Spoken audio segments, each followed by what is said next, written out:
Hello guys, nandito na naman ako. Siyempre, isang magandang good morning muna dyan at good evening dito. Eto guys, pag-usapan natin, ayan, ang title ko ha, kita nyo naman ha, excuse me, pasalamatan natin ang mga didilis, okay?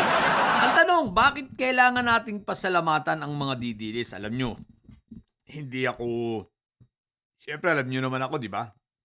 Lagi kong ino-okray, lagi kong binabalahura ang mga didilis dahil kumbaga deserve naman nila yun at talaga namang kabalabalahura ang mga ito. Di ba? Pero ngayon, sa pagkakataong ito, kailangan nating bigyan sila ng pasasalamat sa isang bagay na kanilang nagawa at ako ay bumilib. Ngayon ko lang napatunayan kasi na bagamat sinasabi ko nga nun wala naman Diyos ang mga ito. Dahil nga si Fentaboy ay kita mo naman, minumura ang Diyos, minumura ang Papa, pati si Jesus binalahura, binaboy-baboy. Tapos itong mga didilis sumasamba pa rin at humihimod pa rin ang pit kay Fentaboy. Di ibig sabihin lang sa paghimod nila ng pit, malamang-lamang wala ring Diyos ang mga ito. Dahil kung ano yung puno, siya ang bunga. Kung ano yung amo, yun ang alagad. Diba? Kung ano yung guro, yun ang disipulo. Very basic yun So, inaakala ko guys, itong mga ito ay may hinang nila lang. Pero ngayon napaisip ako mukhang malakas rin pala ang mga ito. At medyo malakas din ang panalangin. Ang katanungan ko na lang ay hindi ko alam kung ang panalangin ba nila ay sa Diyos o sa demonyo. At hindi ko rin lang sigurado kung sino ang tumugon, kung ang Diyos ba o ang demonyo. Pero isang bagay ang sigurado ako, aba-aba, effective at malakas pala ang panalangin ng mga ito. Mukhang mas malakas pa ang panalangin ng mga ito kaysa kay Cara David Mukhang mas malakas pa ang dalangin at ang paghiling nitong mga ito, ang tinig nitong mga ito upang dinggin, dinggin ng kung sino man, pero mas lamang na ang dumidinig sa mga ito ay si ang demonyo pero ganun pa man, ibig kong sabihin, ang punto ko rito ay malakas. Kung meron silang malakas na ipinagmamalaki, malamang sa bagay na ito ay malakas. At wag na silang magbalaki patungkol sa patungkol sa mga rally-rally at marami silang bilang dahil sa bagay na yun, wala talaga itong lakas, Pero dito, sa bagay na ito, ay talagang napakalakas nila, okay?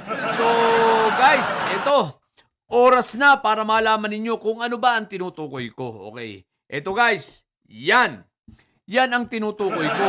Ang lakas ng panalangin ng mga didilis. Bakit? Yung panalangin nila na si Bong ay mamatay kasi ang panalangin nila, mamatay ka na, Bong! Diba? Bong! Sigaw nila, Bong! Bong! Bong!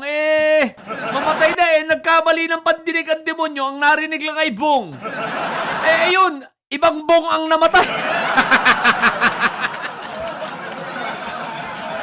Ang namatay, kapatid nung si Bong, na kapatid ni Fentaboy na hari ng impyerno.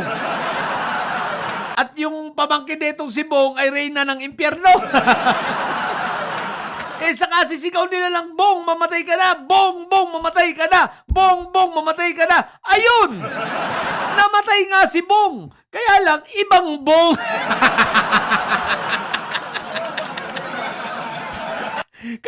Kaya sabi ko sa inyo, di ba?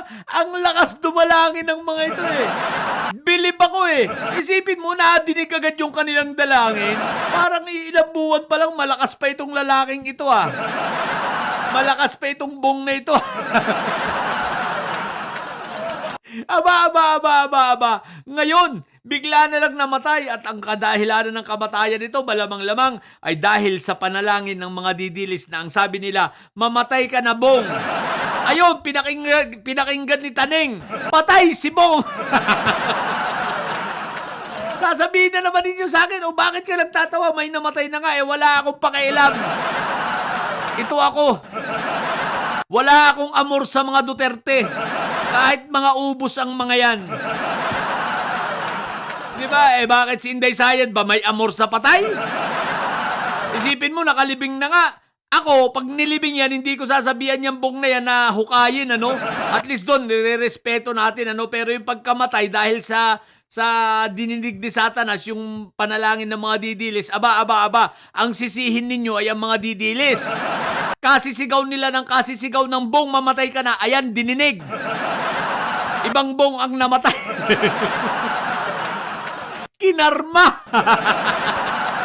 O, di ba? Kaya kung may dapat sisihin ng mga Duterte rito, iba, ang mga Dutae rito, walang iba kundi yung kanilang mga sariling mga alipores na nananalangin ng bong mamatay ka na. Ayan, tuloy, namatay tuloy. Kaya huwag nyo akong, for sure, may magsasabi, wala akong respeto. Wala talaga akong respeto. Basta sa mga Dutae. Wala akong pakialam, no?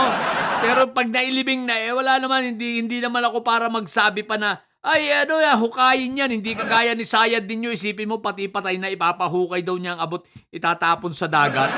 Anong gusto nyo? Pag si Inday Sayad, pwedeng magsalita, kaming mga ordinaryong tao, hindi? Nanyo! Anyway, kasalanan yung mga didilis, no? Sa bagay, ang lakas kasi yung manalangin, Ang lakas niyong manumpa. Bigla ko tuloy naaalala si Kaluga TV. Ang sabi ba naman sa akin ni Kaluga TV, 2 linggo na lang, mamamatay ka na. Alfred Dabayot ng Canada. ang lakas ng sumpa. 2 weeks daw, mamamatay na ako. Aba. After 2 weeks nga, anong nangyari? Ayun, patay siya. Inatake sa puso. Bata-bata, biglang namatay. Ayun, bumalik sa kanya, kinarma. O mga didilis, hindi pa ba kayo nadadala? Yung kasusumpahan ninyo ng mamatay, ang nalalagasan ay kayo. Diba? Sino naman kaya ang susunod? No? Magsisigaw pa kayo ng mamatay. Yung kasunod, malamang may susunod na bong na naman yan. Sabihin nyo, bong mamatay, bong mamatay. Ang tanong, sinong bong kaya ang susunod na kaalyado ninyo, no? Na kapanalig ninyo at kabaro ninyong may masama ang amoy, makatae ang amoy. O di ba? Try uli ninyo. Magsumpa-sumpa uli kayo, bilisan nyo.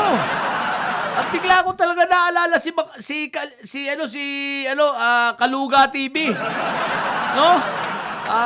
Sinabihan ba naman akong 2 linggo na lang daw ang aking boy, makamatay na ako. Sinabihan ba naman ako sa live? Ayun, pagkaraan nga, 2 linggo, ayun, bigla siyang nadedo. Inatake sa puso. Sabi ko sa inyo, kayo itong mga sumpa ng sumpa, alam nyo naman ang lakas nyong manalangin. Ang lakas nyo kay Taning. At dinidinig ni Taning ang panalangin ninyo, kaya panalangin pa. Kaya lang, nangyayari, kabaliktaran. Ngayon, sino kaya ang susunod? Manalangin ka na, o didilis. Magsusumpa ka na, kahit sa comment section, malay mo, ikaw na ang susunod. Pag hindi ikaw, yung katabi mo, di ba? Kung sino man ang katabi mo ngayong oras na ito, di ba? Magsusumpa ka na. At malay mo nga, tulad ng sinabi ko, ikaw na ang kasunod. Alam mo naman kami, minsan nagdidilang anghel talaga kami, di ba? Pero hindi kami nagsusumpa na kayo ay matuluyan na. Pero sana nga. Lahat ng politiko at mga vlogger na bayaran, sana nga. Di ba, mga bayaran ng mga duta, sana nga, no? Matuluyan na atakihin na sa puso. O, di ba? So, yun lang muna. Kala nyo, ha? So, believe talaga ako. Tibay talaga ninyo. Galing ninyo, no? Isipin mo, kasi sigaw nyo ng bong. Mamatay na si bong. Yun, ibang bong ang namatay. Sa mga bubundidilis yan at may sayad, ha? Ang tatay nyo ay karton. Kaya manatili kayong mga bobo at may sayad. Sapagkat ang may sayad ay laging high blood. Bye!